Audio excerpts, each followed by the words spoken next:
Hello friends, स्वागत है आपका मेरे यूट्यूब चैनल पे एक पल का जीना बाय श्री। कल मैंने आपको एक अदृश्य बूढ़े का सच स्टोरी सुनाई थी जो उत्तराखंड के पानस वंश पे आधारित है। तो वो कल आधी थी, उसका आगे का पार्ट मतलब आधा आज मैं कंटिन्यू करूँगी। तो अगर आपको मेरी ये कहानी पसंद आती है तो प्लीज़ लाइक शेयर और सब्सक्राइब करें। एंड मेरे उत्तराखंड वासियों से हम्बल रिक्वेस्ट है कि प्लीज़ इस चैनल को फ्रीज होने से बचाएं। और जो मेरे और भाई बहन हैं उनसे भी हम्बल रिक्वेस्ट है कि प्लीज़ चैनल को सब्सक्राइब करें और मेरे चैनल को प्यार एंड सपोर्ट दें। और जो मेरे चैनल पे नए आए हैं उनसे तो हम्बल रिक्वेस्ट है कि आप कहानी सुनें और प्लीज़ प्लीज़ प्लीज़ सब्सक्राइब करें। तो चलिए कहानी कंटिन्यू करी जाए। तभी एक आवाज़ उसे सुनाई दी। हाँ, कल रात आंधी आई थी जो उसके मित्र टकसाल की थी। ये सब जो दिख रहा है ना, वो सब इसी के निशान है। अचानक से पार्थ बोला टकसाल की तरफ एकदम से देखते हुए। पार्थ ने कहा, मुझे हर दिन एक सपना दिखता ही है, पर वे अलग होते हैं बिल्कुल एक दूसरे से, लेकिन सारे एक ही और संकेत करते हैं। वो क्या? टकसाल हड़बड़ाकर बोला। पार्थ, वे सब एक तबाही की ओर संकेत करते हैं। टकसाल अब उसे घूर रहा था, मानो वो इस तरह की बातें सिर्फ टकसाल को डराने के लिए कह रहा हो। अचानक पार्थ को लगा कि टकसाल उसे घूरने की कोशिश कर रहा है। जैसे ही पार्थ ने टकसाल की ओर देखा तो टकसाल ने हाव भाव बदल दिए ताकि पार्थ को बुरा ना लगे।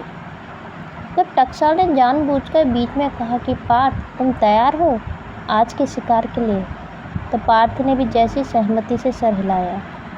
दरअसल उन्हें हर दिन के भोजन के लिए कुछ शिकार के लिए जाना पड़ता था, क्योंकि उन्हें मांस खाने की आदत थी, जो उनके प्रियतम भोजन में से एक था। पहाड़ी लोग ऐसे खाते भी हैं। दरअसल पार्थ का जो समुदाय था वह पानस वंश का समुदाय था, जो पृथ्वी की प्राचीन संस्कृति का हिस्सा थे। ये एक महान और साहसी हुआ करते थे। इनका वंश पृथ्वी के प्राचीन समुदायों में से एक था। शायद इन्होंने पृथ्वी पर हुए सभी संकटों का सामना किया था, इसलिए काफ़ी मजबूत और साहसी थे। ये पहाड़ों उत्तराखंड में रहन बसर करते थे, लेकिन इन्हें पता नहीं था कि अब एक और संकट इनकी ओर आने वाला है। शायद यह एक परंपरा हो या कोई गलती। पार्थ अकेले बैठा हुआ था क्योंकि टकसाल अब वहाँ से जा चुका था। पार्थ को एक आवाज़ सुनाई दी। शायद वह आवाज़ जीवक की थी, जो उसके पिता थे। पार्थ ने मुड़कर देखा और उनकी ओर जल्दी से चल पड़ा। जीवक पानस वंश के समुदाय का मुखिया था। यहाँ मुखिया का चुनाव जब होता है तो एक परंपरागत आपदा उनको घेर लेती है। पानस वंश के लोगों का मानना था कि यह एक चुनाव है जो प्रकृति द्वारा स्वयं किया जाता है, और इसमें प्रकृति स्वयं सरदार का चुनाव करती है। क्या सच था क्या झूठ, यह तो प्रकृति शायद स्वयं जानती थी। पार्थ जीवक के साथ तो था, लेकिन उसका मन व्याकुल था। दोनों साथ साथ टहल रहे थे और जीवक पार्थ से बातें करना चाहता था। पार्थ को आश्चर्य हुआ करता था कभी कभी जब वह अपने पिता के मुखिया चुने जाने के किस्से सुनता। शायद अभी तक किसी भी मुखिया ने इतनी बड़ी विपदाओं का सामना नहीं किया था। जीवक पार्थ की ओर देख रहा था, मानो जीवक पार्थ के मन को पढ़ रहा हो। उसे शायद जीवक ने तुरंत कहा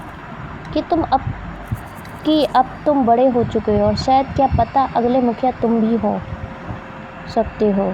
जीवक के स्वयं शांत लग रहे थे, पर उनका चेहरा किसी चिंता से घिरा हुआ था।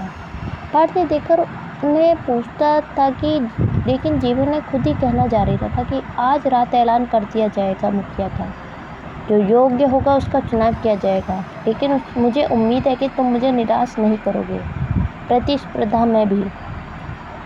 इतना कहकर जीवक चला गया। पार्थ को लगा शायद अब निकट है उसके सवालों के जवाब, लेकिन उसे जीवक को इस तरह से जाना कुछ ठीक नहीं लग रहा था। शायद जीवक कुछ जानता था, पर लगता है उन बातों का अभी समय नहीं आया था। से बिना बताए निकल गया।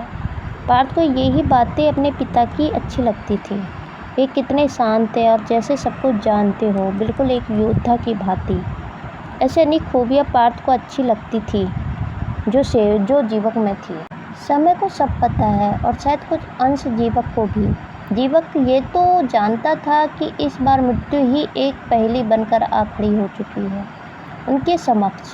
पर आगे वक्त के भरोसे शायद वक्त इस बार साथ ना दे, क्योंकि दुर्भाग्य सबके साथ होता है। लेकिन आगे क्या होगा ये तो वक्त ही बताएगा।